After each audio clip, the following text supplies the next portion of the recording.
Well, there are lots of things we're going to talk about. Today is Friday, the 24th of November. Let me try and get this light out of the camera screen so you lot don't blind yourselves. There you go. Yep, Friday, the 24th of November, and this is, after my introductory video, this is the first video of many videos to come. Now, where do I start? Well, I'll tell you where I'm going to start. This is going to be a kind of chat rant video, and it's going to be to do with immigration. That sore subject that is immigration. Now, there will be more videos to come on immigration, many more. Okay, but let's just tackle today's headline numbers and the thing about education. The first thing to realise, if you have experienced, like I have, foreign students, and also, in my case, I lived in China for 4 years. The UK generally, at times, has not been the number one destination for foreign students, especially not Chinese students. Okay, Chinese students tend to want to go to America or Australia before they want to come to the UK. But because our economy is screwed in many ways, which we will discuss in videos to come, education is one of the few money-making things about this country. We all remember the time when student fees were hiked up to what, in most people's eyes, are unaffordable amounts. Now, we'll have another video about student fees in time, shortly. But I just want to use this video to talk specifically about the foreign student situation. Now, I wish to stress, I'm not against foreign students. I'm not against foreigners in general. No, I'm not. Having lived in China for 4 years and having met many people within the UK from various backgrounds, I generally get on very well with peoples from other countries. And I think many people would say they're not against foreigners or anything like that. And no, we're not against foreigners. And the fact that we have a messy situation in this country with regards to immigration is not generally their fault. We've sold them this dream that everything in this country, i.e. the UK, England, Scotland, Wales, Northern Ireland, is fantastic. Sunny and rosy. We know that's not the case.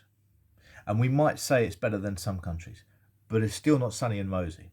And if you are a foreign student coming to this country, paying the amounts that you have to pay to study in this country and live in this country whilst you do your studies, etc., etc., they are astronomical amounts, even for ourselves. For people outside this country, they're even higher.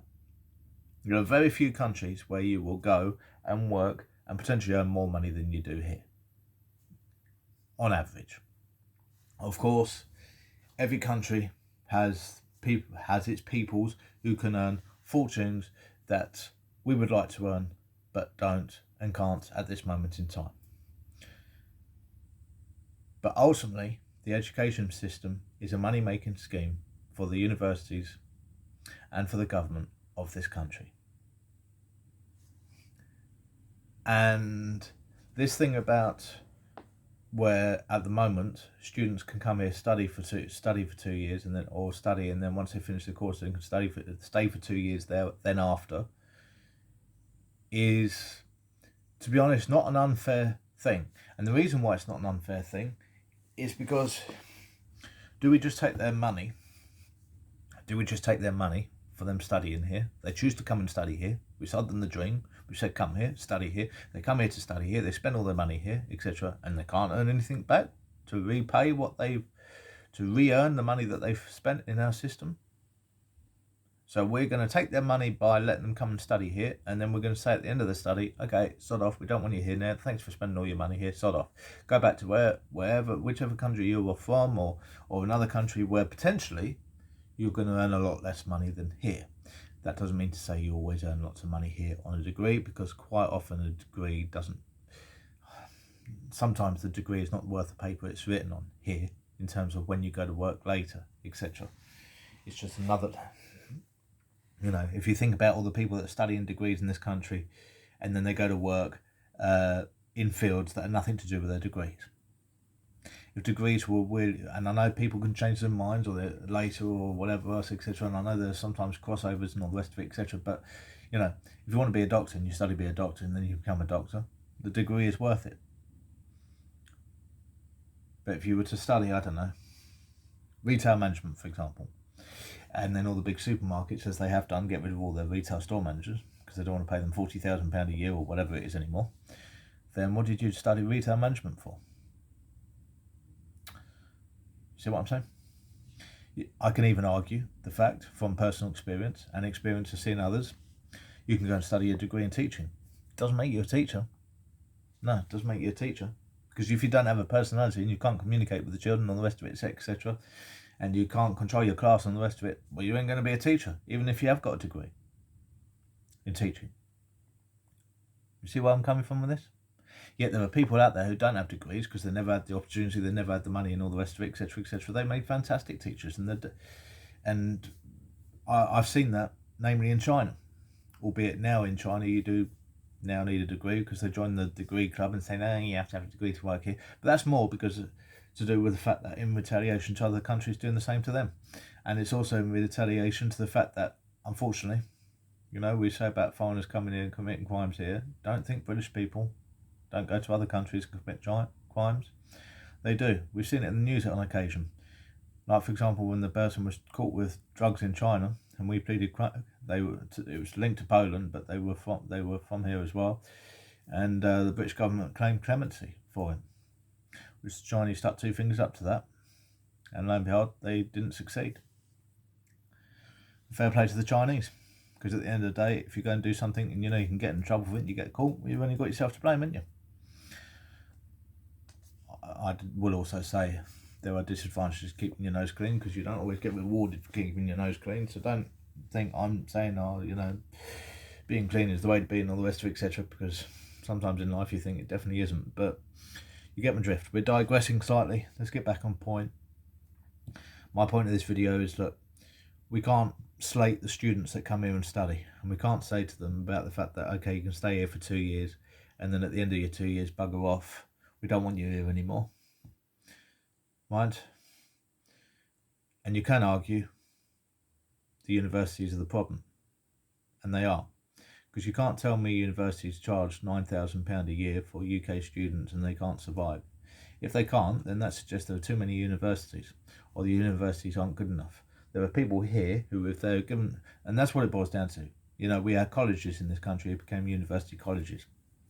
We didn't just stick to universities, no, we had university colleges. You know, you can go and study an undergraduate in business or whatever else, etc., at a so-called business college, which you remember a while ago, there were loads of unauthorised ones and they were closed down because of the visa scams then.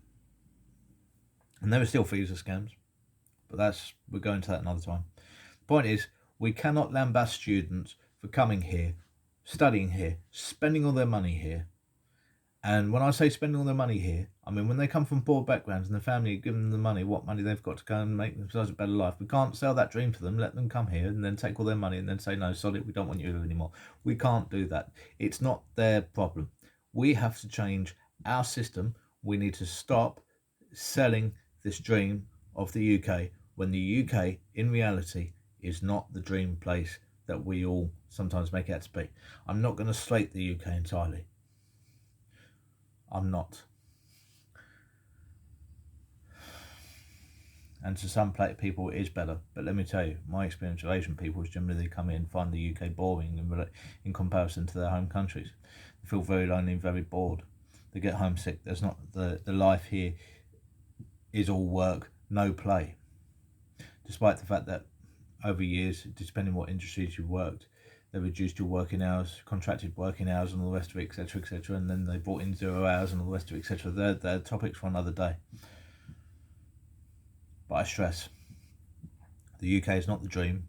We just sell the dream of our education system, make it out to be fantastic, and it may well be fantastic. It may well be. I can't really argue for or against that. It hasn't done me that much good, to be honest, because of the number of times they've changed the school systems and all the rest of it, etc. Yeah, O-levels, GCSEs, colleges, GMVQs to ABCEs, God knows what else, etc., etc. You know, and then this place you go to has a bad year and you suffer because of it. That's all personal experience with me. I won't go into that, but I'm just saying, let's not lambast the students entirely, because it's not their fault. Now, enough of me on this subject. For now, that video will do. We'll talk again on immigration in future. But for now, we'll leave it there. Tell me your views in the comments, whether you're from here or from abroad. Maybe one day in future, I'll try and get some foreign students or people who've studied in this country, whether they're still here or abroad now. I'll try and get some of them to do some videos or interviews with me, etc. And we'll share them with you, share their experiences. Because, you know, you have to open the mind to have an open mind, basically. Sometimes someone needs to open it for you. Until next time, have a good day. Thank you for your time.